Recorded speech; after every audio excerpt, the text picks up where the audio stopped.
Hey, how y'all doing? It's Jalon Miguel Kendrick here with another episode of Notes to My Younger Self.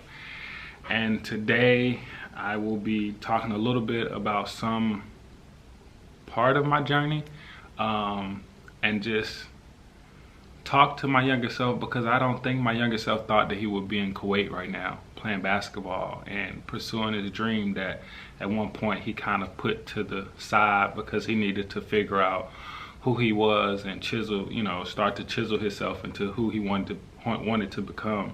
And this was during a period where I was working at Topgolf in Atlanta, making about $7.50, $8 an hour, being a bay host and working at the front.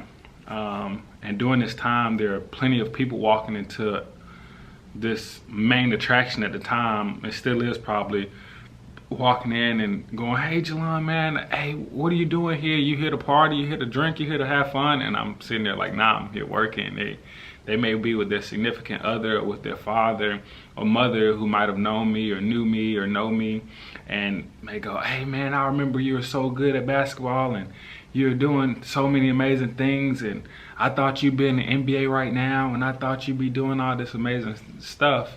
And I'm here at Topgolf making not minimum wage, but pretty close to minimum wage, and trying to find my way and trying to figure out what I was going to do next. And there are times where I was lonely in thought, lonely in mind, body, and spirit. There was times where I was by myself and I would be very, very sad. I think a form of depression was forming. The people that I thought that I loved the most seemed to have some type of, would deceive me in ways and do sneaky things. And I thought it was all because of my popularity dwindled, and and I wasn't in this spotlight that so many people were accustomed to me being. But the thing that I learned while I was at Topgolf is that no matter what setting that I was in, that I was still special. I was special as a basketball player, but what made me special in that setting was me, was my character, was how I treated people, was how I handled situations, was how I gave back to my community, was how I loved everyone or tried to love everyone. And I wasn't perfect. I made a lot of mistakes, but I think everyone that genuinely knows me knows that I always tried to come from a good place and always tried to give my best.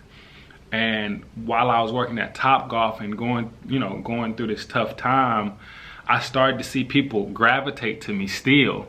And I'm like, I ain't got no money. I ain't got no cars. I ain't in the NBA. I don't got basketball. I'm not this hot shot that I was or whatever. Why are people still gravitating to me?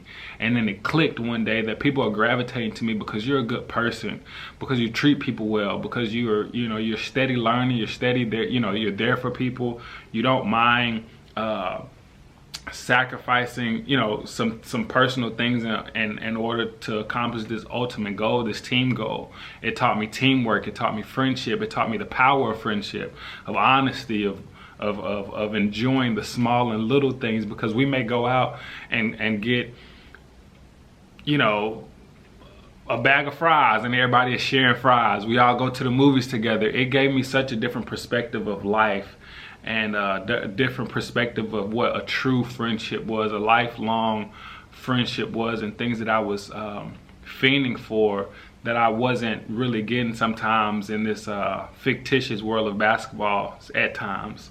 But it helped me chisel myself and helped me start to refocus my energy and try to start, figuring out what I wanted in life.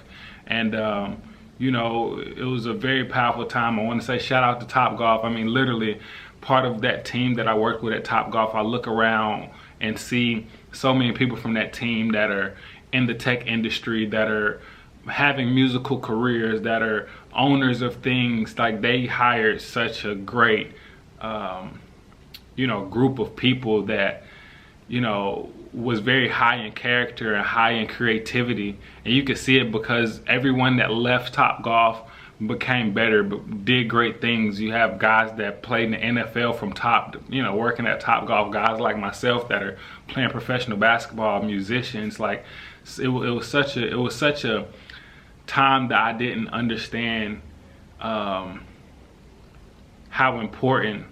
It was a time in which I didn't understand how important and how beneficial it would be to my growth. And looking back at it, I'm very thankful for that time there. And so I think what I'm trying to say is, you know, the process is the process. Don't rush the process. I know we all want to get there faster. And if you can't get there faster, get there fast. You know what I mean? Like if you can go straight out of high school to the NBA and that's your goal, go straight out of high school to the NBA. Because you don't want, like people always tell you, oh, the basketball will stop bouncing at some point. And it's like, yeah, but that's with anything. Like if you're a doctor and you can't be a doctor for the rest of your life, at some point you may be called a doctor, but you can't work on patients at 96 years old. You have to retire. You know what I mean? And if you're a bad doctor, you have to retire even earlier. You know what I mean? Like, so as a basketball player, they tell you this window that you have that, you know, the ball stops bouncing, that the average age is 32 or 36, whatever the case may be. And it's like, yeah, but the amount of money you can make from 18 to 32 is insane. And if you invest it right and do the right things, you can live off that for the rest of your life. There's guys making $200, $600 million playing basketball. Name me a doctor that's making $600 million. There may be some, but I think it may not be comparable. So, you know, I think the things that you should be telling kids that want to pursue a basketball career is not, hey, go get your education. But I think you should start an education in home economics, because literally when you go to college, that's probably what they're gonna put you in, some agriculture or something that you won't use after college. What I think you guys should be focusing on when it comes to young athletes and basketball players is teaching them about finances, teaching them about stocks and bonds, teaching them about real estate market, teaching them about something that they can do with this inherited wealth that they're going to get. But yeah, so it's crazy. I don't think my younger self knew that I would be here. I knew he knew that I would be good, but I don't think he knew I would still be bouncing the ball, and that I would have seen as many places as I've seen today, and done some of the things that I've done to this date. So shout out to my younger self for sticking to it and not letting a lot of these like negative side comments interrupt his growth, and to take it in stride, because there was a lot of people that was hating, and I knew it. Maybe not even hating, they was telling the truth. I went from this high top 5 player in the country to working at Topgolf because of decisions that I made. So they was telling the truth, and that truth became fuel for me, and it ignited a new fire, and it has allowed me to accomplish things that I'm very proud of accomplishing, and I can't wait to accomplish more. Yeah. All right, peace. Hey, how y'all doing, good people? It's Jelon Miguel Kendrick with another episode of Notes to My Younger Self, and today I will be talking about doing things that you aren't comfortable with, in the sense of not being good at them just yet. All right, so one quote that I learned from Adventure Time, shout out to Adventure Time, is that sucking at something is the first step at being great at anything. And I didn't learn that until I got a bit older, probably in my mid-20s, and I started to adapt that kind of mindset when it came to trying things that I sucked at first. Because when I was younger, if I did something that I wasn't good at, I would immediately be deterred by it, or maybe even stop doing it. So that went for things that could have helped my basketball career, or just helped my mental side of things, you know, lifting weights. Shout out to Mr. Shut Up and Train. He used to take the time out to train me in lifting weights, and I didn't see a significant gain fast enough for my liking, and I struggled at it. I was around a bunch of guys that couldn't beat me in basketball, maybe couldn't throw the football further than me. I felt like maybe if we wrestled, I could beat them and things of that sort. But if we were throwing up weights, they were drastically better than me. And I felt like from a mental side that I was giving them a bit of an edge if I let them visibly see that they're better than me at something. Instead of taking on that quote, like I said earlier, you know, sucking at something is the first step at being great at anything, and just staying dedicated and putting the time and the work in, and not really worry about the goal in the beginning, but just falling in love with the process. Lifting every day, staying consistent, and then over time you'll see your body change. And that goes for anything. It goes for if you're just now learning chess, or if you want to wake up earlier, or if you want to start reading books more.